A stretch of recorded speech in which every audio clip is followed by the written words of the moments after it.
Hi everyone, welcome to Todd Talks. Today we're talking about our favorite Unearthed Arcana that has come out both this year and a little bit from last year. Um, and I am joined by Jim Davis of WebDM. And yeah, I love Unearthed Arcana. We all do. I love Crunch.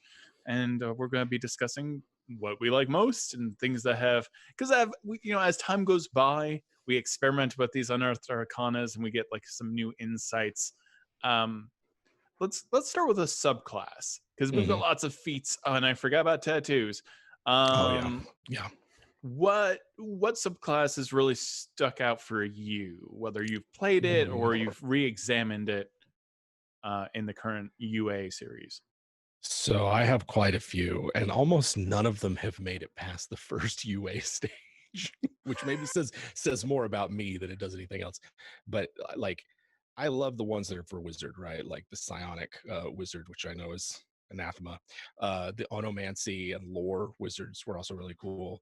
If I had to really nail it down, though, it would be Circle of Stars druid Wow. and the Theurgy wizard, the one that sort of like mixes cleric with wizard stuff. Although I think that's probably a bit older. Let's say that's It's maybe quite a bit older. 2018. Yeah. So, well, tell me about why you like the Druid Circle of Stars so much.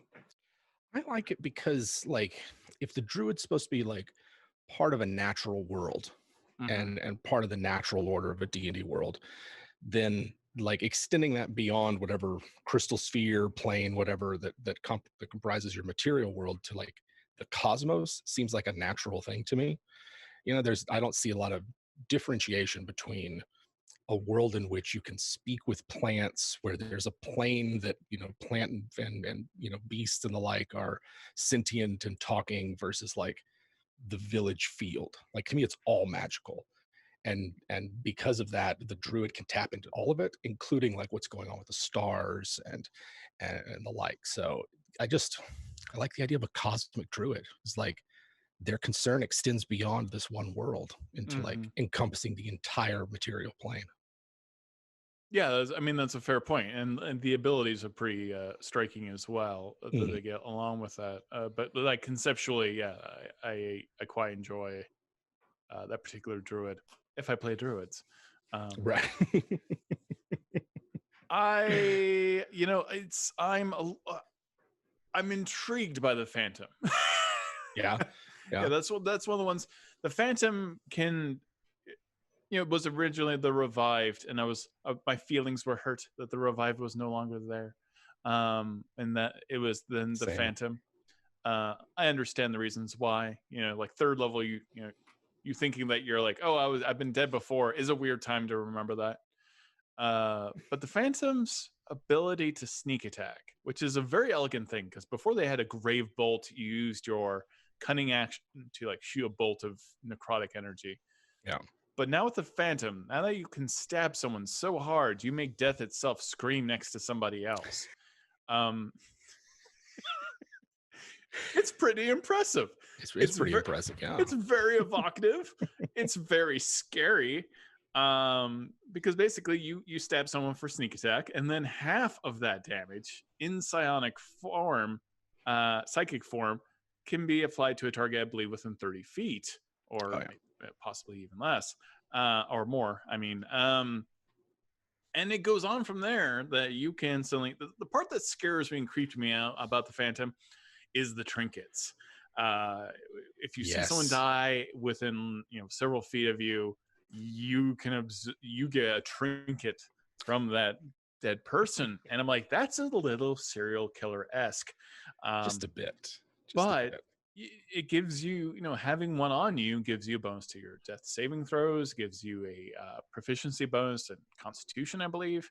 And also you can expend one of these. I think you can have probably around 3 or 5 of these eventually, which is also creepy. You can ask the dead person one question, and they're not obligated to answer you truthfully, which is a bit odd, because I feel like if you killed anyone, they're probably not going to answer you truthfully. Certainly. What's in it for them? Unless you're doing some kind of barter thing, like, okay, you need to tell my my family that I died, or like something weird, Yeah. or like make sure that this person never sees the gold again. It has to be like a real high priced, like I need to know this kind of thing.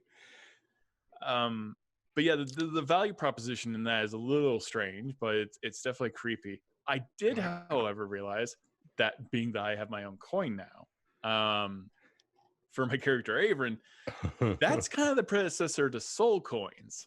Yeah. In a lot of ways. In fact, that's almost exactly how soul coins work. Not to the T, but like very close. Very close. Yeah. I remember us chatting about the conversion rate between the trinkets and the coins. Right. Like, so there's got to be like, I would wonder what would happen if you turned a trinket into a coin and stuck that. Like, it's probably got like not nearly as good mileage, but it's got some. And then the ultimate ability is the capstone ability is really strong, and I love it. It's that when you do sneak attack to someone, not only does someone else take the psychic damage, half of your sneak attack, but also the person you stab takes half of that damage as well. Is that the biggest sneak attack there is, like next to the assassin, I would assume? It really feels that way. Yeah. It's a tremendous amount of damage. And yeah, at 17th level, you should probably get that. Certainly. I mean, come on, you're tier 4 by that point. Yeah, I feel like the rogue phantom I have certainly warmed to a great deal. What do you have after that for a subclass that you've kind of like maybe fallen in love with, or is there one that you fell out of love with? I don't know that I would say fell out of love with it, but the more I've spent with it, the more I wish it was just a full class in and of itself. Mm-hmm. And that is the Path of the Beast Barbarian. Oh, yeah. I think there's enough there to turn like a dedicated shapeshifter class, like even like beyond what the druid can do. Just like I turn into monsters if I eat them, or mastered the elements and can turn into all kinds of elemental creatures or something. Like I can really see like subclasses based on various monster types for this class, and it's really like I could see it being maybe too versatile in the same way that like Mystic was, where you could do a little bit of everything depending on which disciplines you picked. But the more I spend time with it, I'm like, I mean, I like the Path of the Beast, but I think this could be a full class. Mm-hmm. That's interesting. I mean, there's a bold statement because there aren't a lot of classes to be going around. Right. Getting made. I mean, we could lose the sorcerer and get this. Or turn the sorcerer into a little bit more of a fight kind of. Caster would certainly make sense with the point system as well. Right. I do love the Path of the Beast so much because I do want to play my Dragonborn lovely boy with long claws that Richard Witters was kind enough to make art for. Yeah. But at the same time, I've been trying to think of a gothic horror kind of shift because my wife plays an alchemist, artificer alchemist. I'm like, boy, that'd be interesting. An alchemist and a barbarian Path of the Beast together. So like the alchemist is what, like experimenting, right? Like that's how I got infected or something like that. Plus, you take some of that stuff that the alchemist has, like boldness and stuff. Like you get juiced up, right? And that's kind of your thing. Like you're getting that plus 1d4 to all your attack rolls. Mm-hmm. It starts getting scary. I mean, also flying barbarian. That's that's always pretty scary. That's pretty terrifying. It's like having Bruce Banner, but with like a weights coach that keeps on giving you creatine and steroids. So, I have a deep affection for the path of the Beast Barbarian. Absolutely. Let's see. One that I'm intrigued with, if I can break it. Yeah. But you can. Is the Rune Knight. I absolutely adore the Rune Knight. For those that don't know, this is another magical fighter, and certainly we've had the Eldritch Knight before that. Mm-hmm. We've got kind of the Psionic Knight as well. We got the Arcane Archer. I don't know what they eventually. I don't know if they're going to be moving forward with the Psi Knight, but I wouldn't be shocked because Darth Vader is very iconic. Certainly. But there's something about the Rune Knight that's so delightfully surprising because at third level you get to be big and all of your weapon damage becomes 1d6. That's a big deal. But the runes are so unique in what they do that it feels almost, Warlockian in the way that you can pick and choose what you're good at. Like if you use that cloud room, you have an advantage to deception. I think sleight of hand and deception checks. That's huge for a skill. Like who gets advantage on those social things, and you can use it to like deflect an attack to hit somebody else. Yeah, there's a lot of customization there, and like it almost makes me wish that every class had a subclass with that level of customization. Yeah, where like you can have like you have all these things that you can pick from, and they fundamentally change how you approach certain situations or encounters. And yeah, I agree. Rune Knight is awesome. I want to just play one in Storm King's Thunder. I mean, like the adventure's a couple of years old, but that's fine. I'm okay with that. I feel like this is very appropriate. I mean, like I'm intrigued by the idea of one that's not focused on strength and focused on like, what if you take expertise in deception and also sleight of hand? Now you're like the best at it. Like that can exist basically. Yeah. And you have so many ASIs, you have so many ability score improvements as a fighter. And we've got these new feats from Unearthed Arcana. What happens when you start like dropping in, like I'm not only am I Fey touched, but I'm Shadow touched at the same time. I got all these runes. No one knows what you are. No. Like, no. It's one fighter that you've literally multi-classed into a bunch of things no one knows what they are. Like you've come from another game, right? Like I love that. I love it. And you've got fire shackles on. I don't know what's happening. Is it magic? You can't counterspell that. No, sorry. Yeah. It just happens. Come on. Yeah, no, I love that. Absolutely. Just because it's like everybody has that familiarity with the classes, right? These are the levels you get something. These are sort of the prescribed, it's going to probably be like a spell or something like that. Yeah. But the fact that this gives you completely new abilities, they're not like replicated by other features. They're, it's really something that can turn a game on its ear. And I really love characters where it's like, what class are you? Yeah. Right. Like you don't really conform to the usual class archetype. Like what's going on here? Yeah. Why are you so good at tools? And also, why can you throw shackles on people when you hit them hard? Right. And bring the beat down because you're still a fighter. Why can you stare at someone and just hypnotize them and leave them there? Yes. Like there's a lot of questions about that character. I think that's the scariest character of all time in D&D because you don't know what they're about. You don't know what they chose. Most people aren't going to be familiar with the runes. And you shove in some wacky feats in there and you don't know what you have. Load them up with some magic tattoos. Then you start layering on those magic tattoos and it's anyone's game. So I am starting to favor the Rune Knight very heavily. For also that it's also like the best trickster in a way. Like certainly you don't have like mirror image and stuff like that, but like if you're that good at deception and sleight of hand, and you can also become big and smash people, like you kind of have the full. I feel like you're got your grab bag. Much in the way of the arcane trickster, you kind of getting the full D&D experience. So I'm kind of in counterspelled.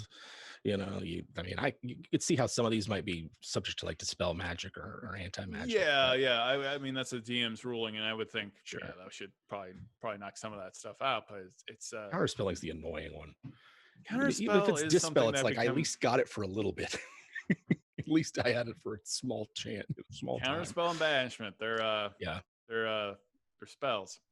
They are. They are absolutely they are spells. We have to live with that. And so is smite. So is double smite. The other thing, let's see. Yes, I'm kind of intrigued by Rune Knight. What else do you have? So I'm sticking with the theme, and it's got to be my next up. It's got to be Wildfire Druid. We have someone. Kay Duggan is playing Wildfire Druid right now. Yeah, I love. To me, like Druid is a very spell focused kind of class. You could substitute them for certain mage archetypes. And like to have one that's very damage focused, that's focused on like forest fires and nature run rampant. I really, really like that theme. And it's also very close to a custom Druid subclass I made. So I have it in my heart. I'm just like, they're cousins. It's like, that's great. If you love fire Play the Wildfire Yes. druid, even if you're a cleric, Lauren Urban. It's such a blaster. Yes. And boy, even if you're by yourself in a one-on-one adventure, like I was running my wife on one, and she like just blew the crap out of Yellow Musk zombies, just destroyed them. It was just a slaughter. Like I felt bad for them. Yeah. And she was well below the level for that encounter, right? Like, right. It was definitely one of those situations. So yeah, anything that lets you punch above your weight is really fun. I am, and plus you get that lovely little fire spirit as well with you. You know, it gives you an alternate way to use your wild shape. Yeah, it's solid, and there's all kinds of stuff to do with it. A lot of damage. Lurker in the Deep, I do love so much. That a bonus action tentacle, which is basically your spiritual weapon. Yeah. As far as warlocks go, that's a hard one not to play as warlock, especially when you're pulling out those tentacles, the devouring maw, and eventually you can teleport everyone and also just do a whole bunch of damage. It's dealer's choice at that point. And that flavor is really fun. That hungering deep. I know that some people say that it's very similar to, the old ones, but I disagree. The old ones are more kind of like space and unfathomable, something that you just can't understand. Whereas I feel like the Lurker version was very, a little bit more Cthulhu, really. More Kraken, but also maybe a little, science experimenty. Certainly. Right? We don't need to go to the edge of the cosmos to find terrible things. They're in the bottom of the ocean. Yeah, or right. They're here already. Or the bottom of Raceland Majer's freaking high tower. Where the ever living ones are like sitting around making deals. I mean, like it's one of those things where it's like in our own world, there are monsters at the bottom of the sea, like terrifying creatures, right? That just look like you never want to meet them. What's at the bottom of a Dungeons and Dragons ocean? Yeah. What's living down there, or not living for that matter? It's already bad in our own world down there. Like the giant, the Kraken is based off a real creature. Yeah. It's the only one. There's a colossal squid and a giant squid. Yeah. IRL, Yeah. Maybe people found a dinosaur skull and was like, that's a dragon. Sure. Totally buy it. Yeah. That had to have happened at some point. But Kraken's real. Sort of. But enough of it is. Enough of it's uncomfortably real. It's uncomfortably real. Anything beyond that, like, or are you ready to dive into some feats? I have found that I have fallen in love with so many of these subclasses and enjoyed so many of them. Certainly, I like the concept of the Swarmkeeper. I see that connection there. I didn't play a ton of it, but Swarmkeeper, very interesting, I think, especially if you want to be that kind of Dishonored, like my rats eat you alive kind of creepy ranger. I can see this being a more urban environment ranger as well, but I like that you can play a ranger that's a little creepier. For the same reason I like the Fey Wanderer ranger as well, because you get that like psychic damage and that weird stacking of charmed. Like, okay, if you see someone who saves, you can make it hit somebody else. We were very confused about this whole because of how it was worded, but I'm like, that's a lot of damage for a ranger. It's not Gloomstalker damage necessarily, but still, like, I mean, you're getting. What I like about it is you're winning no matter what, right? Like, okay, if you fail on my charm, like you can be strategic. Like, okay, I know you are going to fail my charm, so I'm going to use that to hurt somebody else. Absolutely. Yeah. It's a nice pairing with Gloomstalker as well, because I like Horizon Walker. I appreciate for the theme of it, but I really like very focused subclasses where it's like, no, this is one about like this particular plane.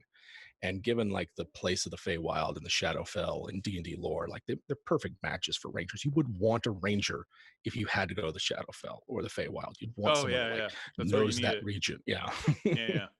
Yeah. So love them. Anything else sticking out for you? I like the all of the classes that were in the latest update, Psionic Options revisited, because I like the Psionic die.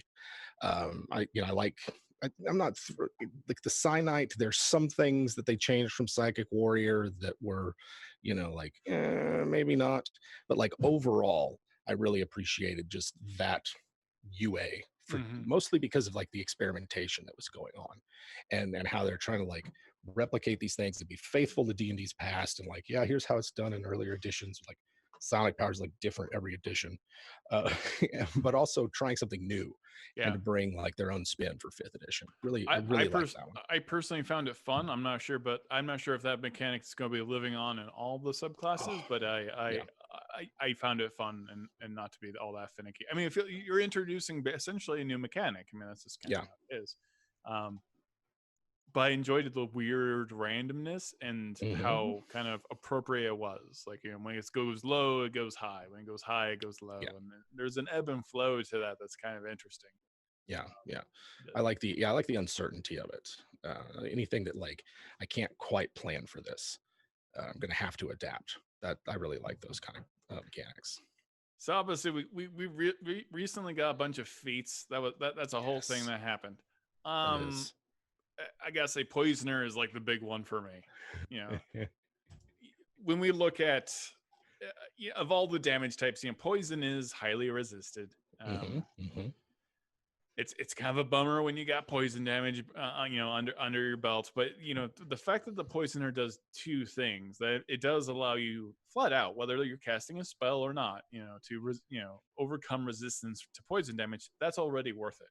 Yeah, especially if you're focused on that. The fact that you can code a weapon for 50 gold pieces as well and do a little bit of extra damage, I think that's really lovely, and that's great for assassins who, you know, maybe the DM isn't taking the time for you to go try a brew poison yourself, you know, or buy poison, because that can get pretty game breaking, honestly. They're not giving you a lot of access to purple worms and wyverns, things like that. Yeah, because poison is kind of game breaking. At a certain point, it becomes so powerful. Like it really has to be, you know, dungeon master's discretion on that. Oh, sure. Yeah, I mean, you could easily end up in a situation where like everybody's weapons are poisoned because of this character. But for this, totally, it's good for like trickery clerics, right? Like that's one thing about trickery clerics that was always sort of could be disappointing, is like, yeah, I mean, that's great that you can do this with your attacks, but like it's also easily resisted. And so I could easily see picking this up. And still, though, I mean, you're just not a melee character if you're a trickery domain cleric. So even then, with the Poisoner thing, it's great, but you can do so much more damage with something like Inflict Wounds. Oh, yeah. Well, I'd be cheesy like me. You're an elf, and you take Elven Accuracy. You pop off your Invoke Duplicity, and then you're rolling 320s every time you hit. So you know you're going to hit with Inflict Wounds, and you're just doing like almost assassin damage. Yeah. Right out the gate. Right. You're really fishing for that crit then. And that's without the crit. Like you're doing at 5th level, I think you're doing 5d10. Ooh. Yeah. And you know you're hitting. Well, that's the other thing, right? If the attack's going to land or not is, you know, if it doesn't land, there's no damage. You know? Yeah, that's the threat of using Inflict Wounds. But I mean, you've also got Mirror Image as that particular class, so you know, chances of something hitting you becomes increasingly less. And if Invoke Duplicity is within 5 feet of you and your target, you have advantage. Well, I mean, now you're just you're auto getting 320s, and it's a disaster. I'm a terrible player. The other thing I think I liked a lot was Chef. Chef is really cute. I feel like I wish the Alchemist was a bit more like the Chef feat, to be honest, because you can you can eat these snacks with a bonus action. It's not even in a bonus action. I think it's even like just do it. Is that and I was like, I was looking at the tool rules in Xanathar's recently, and I was like, oh wait, you can already give people a bonus to like their healing on a short rest with just cooking utensils. So you can like couple that with Chef. Yeah, I think there's like another feat maybe that would increase that. Like you could really have a character that's just. You got the healing feat too. I mean, you could just heal people with food, and you're just making the medicine. You're stitching them up, supply them with drinks and food. Yeah, I mean, but beyond that, I'm a big fan of like Fey Touched and Shadow Touched, I think, for the feats. I think beyond the obvious ones of like Eldritch Adept and the Meta Magic Adept, I really like Tandem Tactician. Really? The more I just sat with it, I was like, help is a bonus action. And then you get to like that extends that range. 2 allies targeting the same creature within range, you can use the help action. Like, it's just, it opens up a lot, and it doesn't cost you that much. Mm-hmm. There's a lot of classes that don't really have any bonus action options. Mm-hmm. And so I really like Tandem Tactician. It also fits with like a lot of different themes. Yeah. It's not just like fighters and the like. It could be anyone who's sort of tactically minded benefit from it. What so say we were building a Rune Knight. Yeah. Yeah, I think I would take Fey Touch and Shadow Touch just to be weird. Just to confuse people. What does that look like in the fiction? Like, you just hop around and you're soaked with magic. Yeah, you're basically just suffused with it. So you're like casting darkness. You got Misty Step. It does give you a couple of spells. So you're getting like an illusion spell and an enchantment or a divination spell. Mm-hmm, mm-hmm. So there is some utility there. I mean, teleporting giant, a little scary. It is. That is. I don't know what else I would do. Like Crusher, obviously, probably makes a lot of sense if you just want to like punch someone to death. I guess. That's pretty terrifying. Yeah. Other than that, like Tracker is decent. If you want to do that thing. Shield training is interesting, but it's really for someone who has 0 shield training. Yeah, it's a little. I think it's a very narrow, like classes who would benefit from it are very narrow focused. Not to mention just like thematically, how many are going to use that? But somebody out there could use it. I think we know what everyone's favorite Unearthed Arcana is, and it's Bavarians. Absolutely, yes. Oh yeah. It's a lot to unpack. It's so much. It's so much. I will right out of the gate say I love what they did with the Ranger. I still feel like action economy with Rangers is so bonus action heavy. I do like that they all get Hunter's Mark. It's such a kind of that you can decide that they all have Hunter's Mark, but without concentration. I think that's a pretty good deal, especially if you're wanting to use like Zephyr Strike or something like that. Oh yeah, absolutely. I mean, that's the other thing is Hunter's Mark, because it like just sucks all the oxygen out of the room for the Ranger.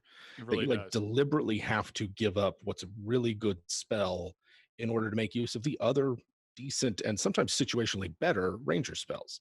And they get so few to begin with. They're not like a Paladin where they can just switch them out all the time. That I mean, like with my Ranger, I purposely was like, I know it's gonna reduce my damage output, but I'm not going dual wielding anyway. I use basically whatever weapon I have at hand. Yeah. And like Zephyr Strike, Fog Cloud, those are the ones I rely on more than Hunter's Mark, and I kind of like it. But I also am in a party with like 2 other fighters, so I'm not having to bear the brunt of that being that like primary melee damage dealer either. Yeah. Not every Ranger has that option. What I love about the Ranger variant, the class feature variants, are the 2 cantrips that you could potentially get from being a Druidic warrior.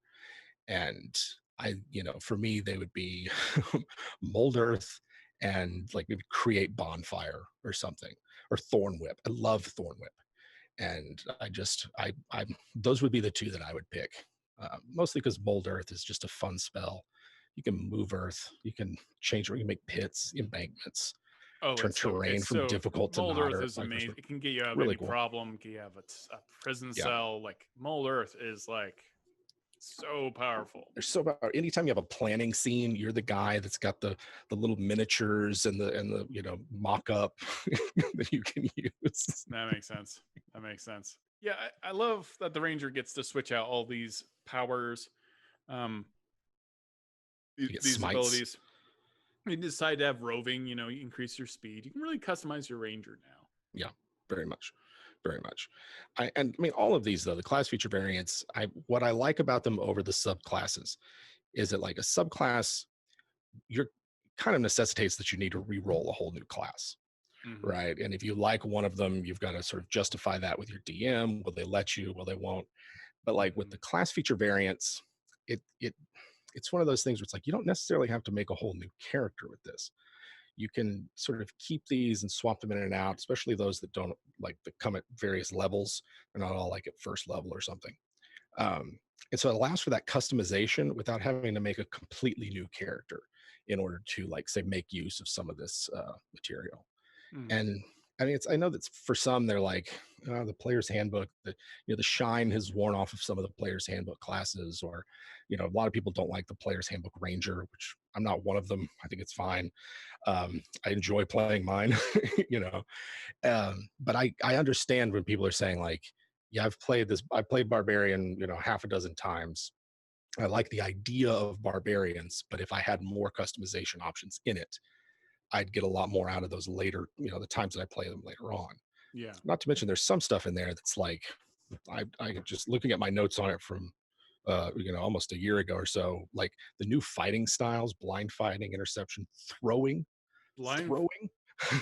Well, throwing isn't a ton of damage, but it's quick, and Yeah. you get like a +1 to your damage, which is decent. I like that. Mhm. But blind fight, there you go. Because I had thought about this. Rune Knight that can cast darkness because they're shadow touched and has blind fight. Ooh. That negates their disadvantage and on attack rolls, and that keeps their advantage against their enemy. Yeah. And their enemy still is at disadvantage to hit them. Mm-hmm. So you don't need eyes in the dark. No. You can just take blind fight. Yeah.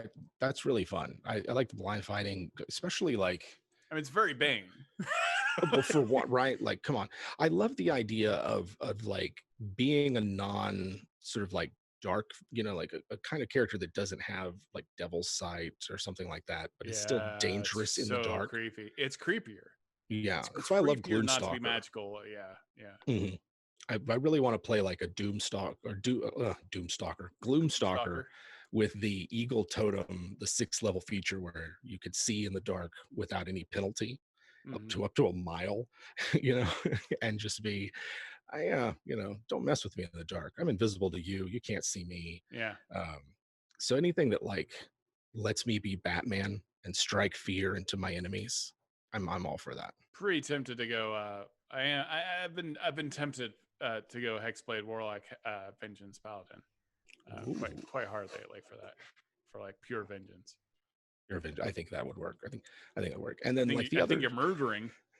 Right. Not for very long though, but you're gonna murder something. Sure. So what else do we have here? Well, there's a couple things I'm pretty excited about actually for Warlocks. Well, actually, Meta Magic. This is kind of a game changer.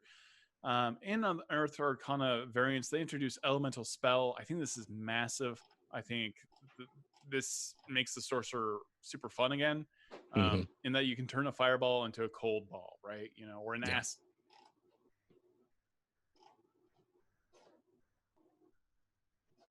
Oh no. There he is.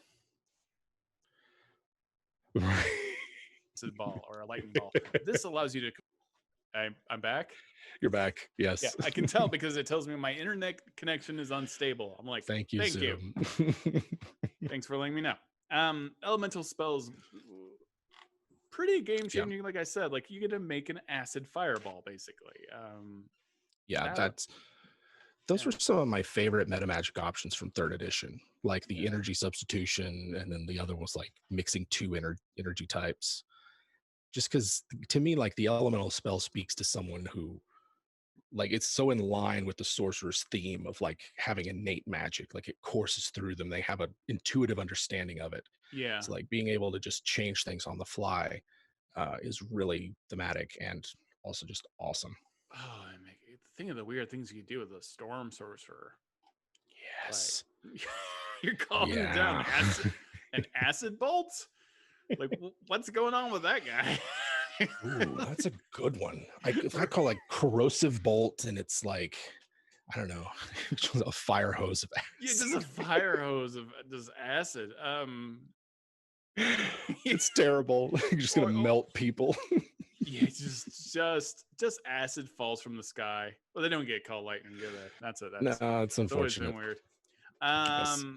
That does bring up Warlocks. I'm super excited that Warlocks get life transference and mislead and modify memory. I feel like there's a lot of correction here in what Warlocks get, and I love all of it. I agree with all of it. Free homunculus makes a ton of sense. Oh yeah.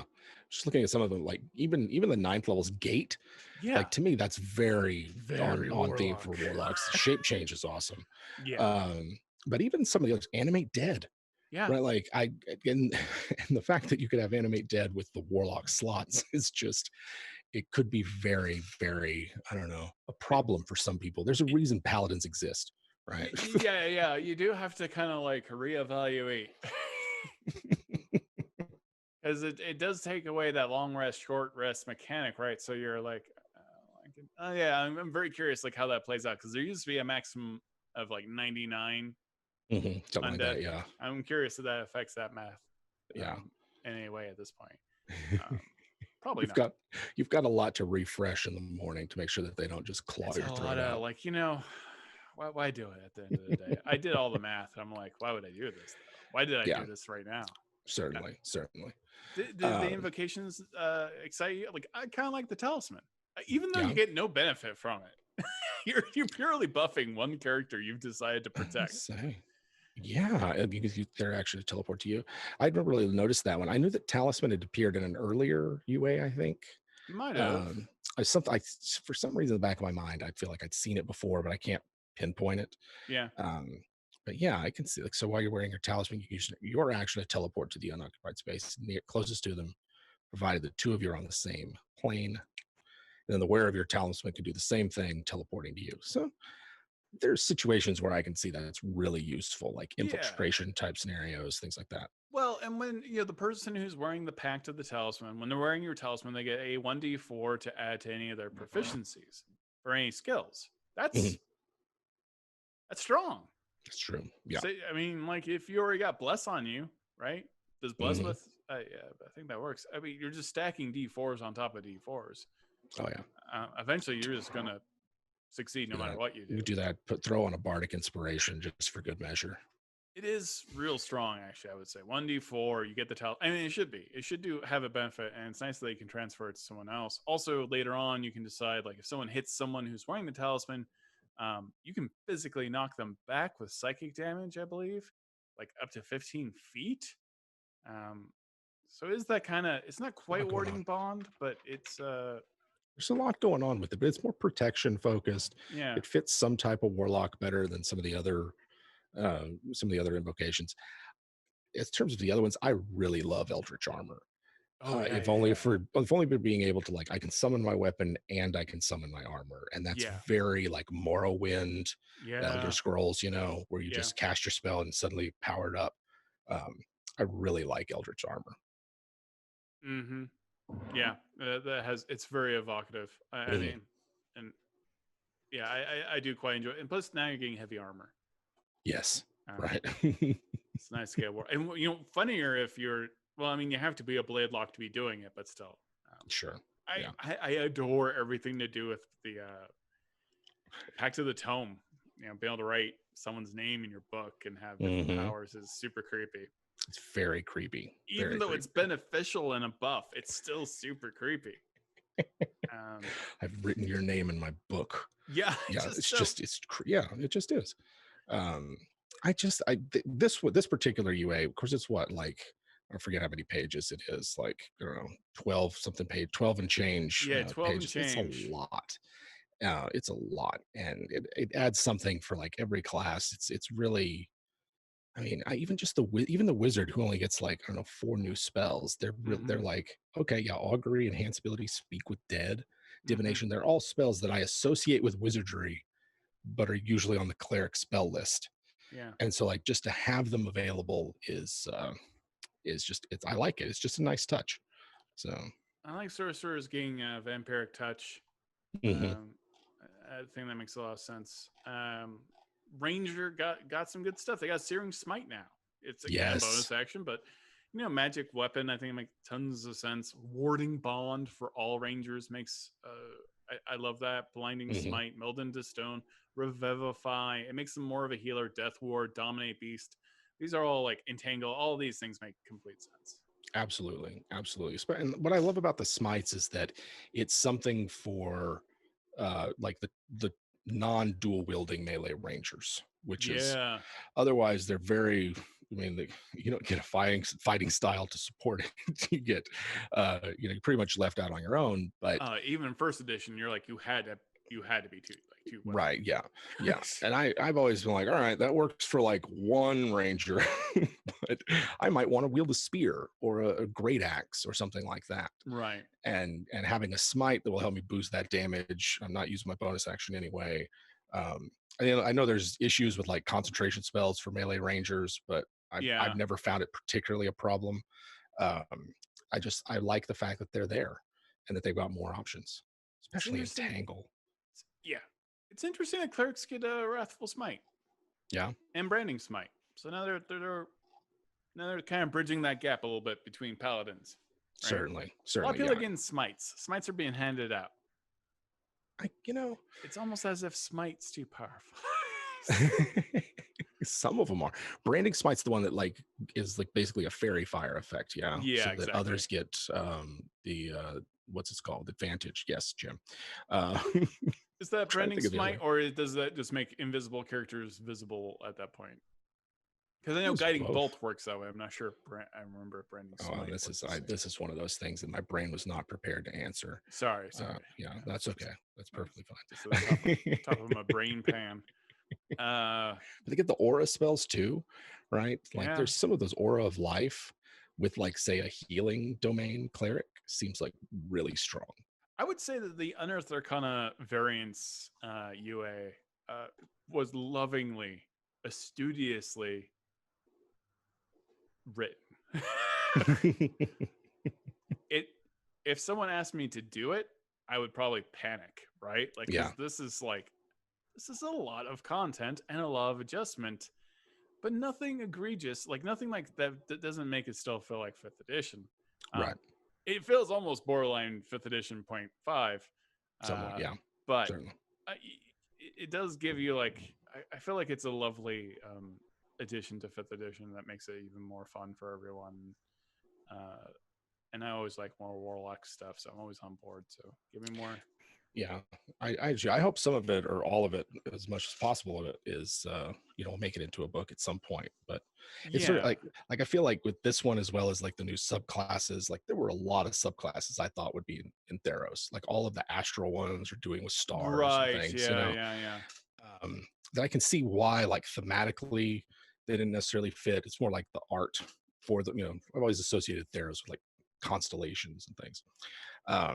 But now I'm just sort of like, there must be something coming down the pipe, like maybe another sort of like Xanathar's type book that'll have a lot of options in it, expand like player customization options, which I don't know, that's always fun.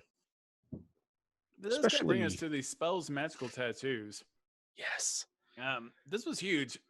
I love it because I love summoning. The fact that they made all these summon Fae, summon Shadow Spirit, Undead. They give you about 3 options for every one of these. You got summon Aberrant Spirit, Elemental Spirit, and the stats are within the spells. I adore, and it makes it fun to be a summoner again. I think that's one of the biggest takeaways from this new list of spells. That's the thing I love about it the most. I mean, Acid Stream is terrifying. Let's just get that.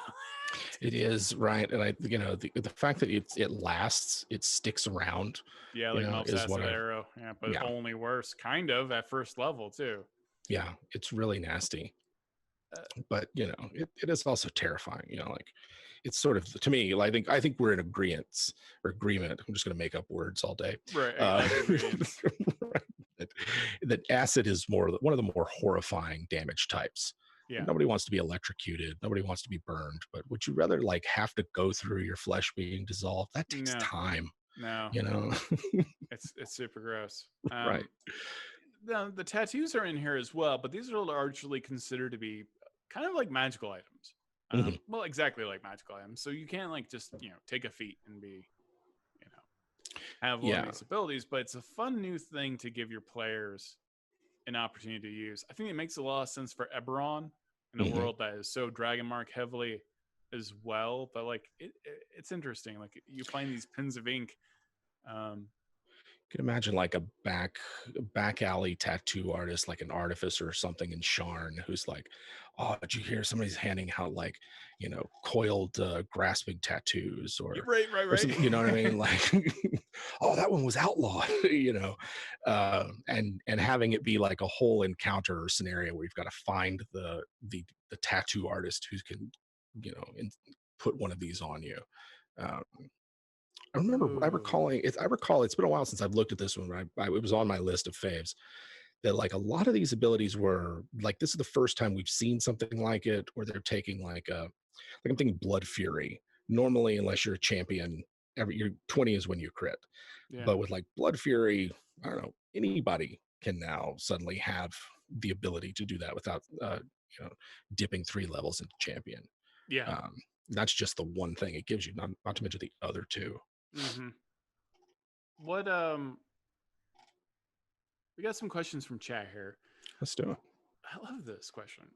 What UA do you want to see people play in your games? Ooh, that is fascinating. very cool. I think that's very therapeutic because I think that's almost the answer to what you want to play in some weird way. Like, what would delight you? Like, yeah, which UA would you like to see someone play? Ooh. Now I'm gonna have to think about that for a minute, because oh man, that is like, it does restructure your brain. yeah. No, I love the question though, because like so many times I'm what they call a forever DM for the most part. I like it that way. A lot of DMs sort of wish they could play more. But one of the things I loved about being a DM was watching my players try out some of these options and seeing what it was like. And it's one thing to like theory craft and white room a lot of these things, but it's quite another to like play with someone who's going to spend like 10 levels in a, say, Mystic, for instance, and like getting to see how it plays in the long term. So I'm going to go ahead and say some of the more interesting, like the Way of the Astral Self monk seems like it's got a certain type of campaign that it's going to work for. Yeah. You know what I mean? Like there's just something about it where it's focused maybe on like the interpolitics between like different monasteries, or sort of like seeking these ancient techniques, or these, from mystical masters or something like that. And it's not just visiting someone and they're just a regular mortal. You could like find this celestial or something like that. You have to go out into the cosmos to learn these things. Yeah. I like the idea that's behind that class. It does evoke story that needs to be told, right? Like, I'd say like the barbarian, the Feywild radioactive barbarian. I would enjoy watching someone play that because it's so bonkers. I would never know how that encounter was going to go. Yeah, I do want someone to play a just piecemeal Rune Knight that makes no sense. I kind of adore it because that's almost like, again, it feels like it's, if you did it right, you could actually break D&D and feel like you came from another universe. Yeah, definitely. I think that's the only class I can think of, subclass that could do that to that level. You'd want to see that in play if someone tries to, because you don't know what you're going to get. It's going to be the quirkiest. It's the most modular. I would say that's the most modular thing you could do in D&D, beyond even Warlock, because Warlock has a lot of character and specifics baked in, right? Like, there's that Fey, that devilish energy, or that aberrant energy. But Rune Knight, and certainly they're all about giants, but they could be good at anything. Like, if someone told me you're going to fight a Rune Knight, I'm like, really? Do I don't know what they have. Like, I don't know what they're going to do, and they're going to get big. Right. What if they start throwing axes? Oh yeah, no, who knows? Where did they get them? How did they steal them from the giants? Were they raised by them? There's a lot of questions. Also, the only thing worse than that is like multi-classing into like the armor, and then you've got like the lightning bolts that shoot out, and that's technically a weapon, so that's like 2d6 now. Yeah, and it's got range, and now you're Ant-Man, but you're Giant Man. I mean, like that's nasty.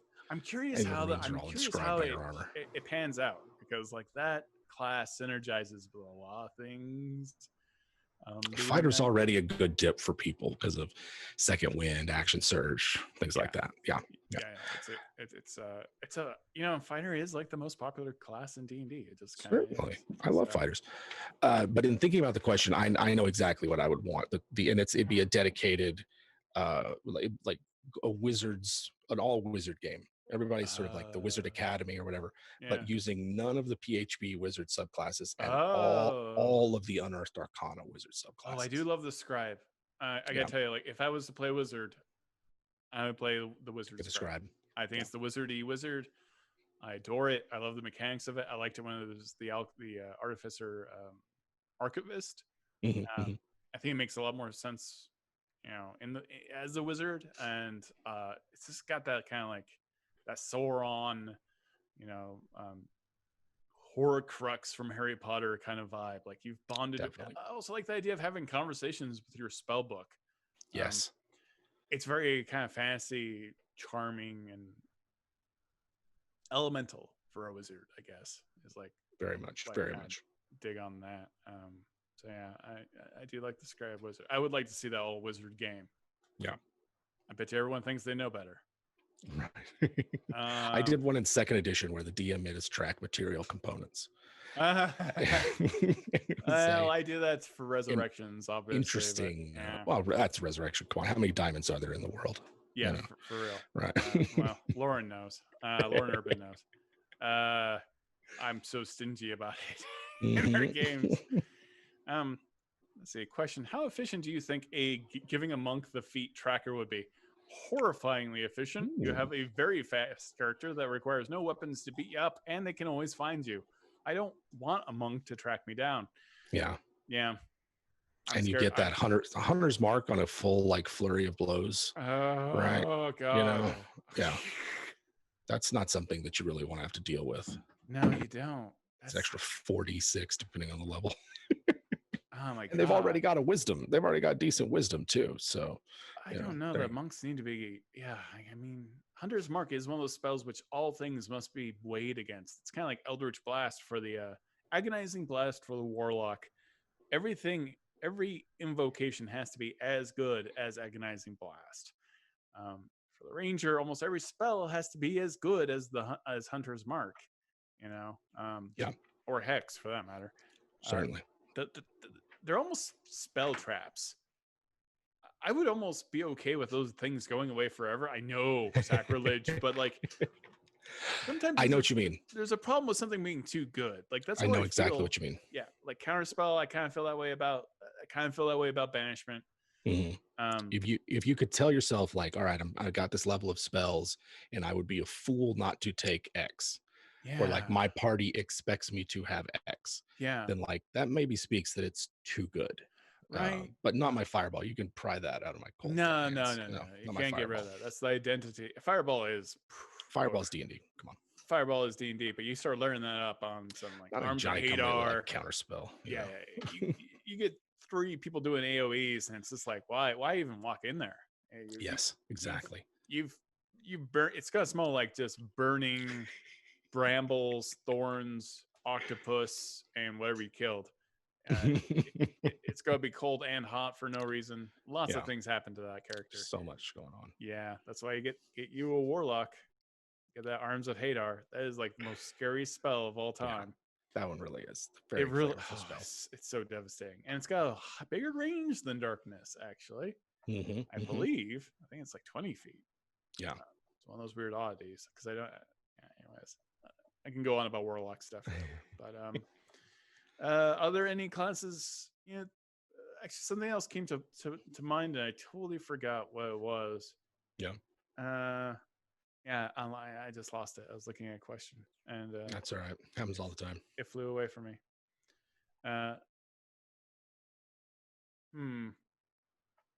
So, if you had to choose one thing that you love the most, one thing of subclasses, feats, magical tattoos, spells, what's the thing that is just like, we needed it. We needed that one thing. Yeah. I mean, it's hard not to talk about all the class feature variants, but I feel like there's too much going on there to say that that's my one favorite 13 pages of it. Fighter Initiate is pretty big. Yeah. To be able to choose any of those fighting styles for anybody's class. I really think that's a big part of a lot of those dips. That really is. It's part of the dips. And it sort of like opens up different options for Paladin and Ranger that they otherwise don't get. You know, they don't have the full range, right? Yeah. Like Ranger doesn't get great weapon fighting. Yeah. Paladin doesn't get dual wielding, I think, maybe. No, so I there's don't think so. Fighting Initiate is very strong and useful for not just Paladins and Rangers, right? Like that's barbarian. That opens up great weapon fighting for your barbarians so that you know, they can do even more with their giant weapons. Yeah, I think Fighting Initiate, because like Martial, or not Martial, but Metamagic Adept and Eldritch Adept are like, they're very caster focused, right? And most of the casters, they don't like need a buff. They're already casters. They can already, you know, have a huge tool bag of spells available. But letting there be more versatility for the fighting classes, I think would add more to the game. Yeah, agreed.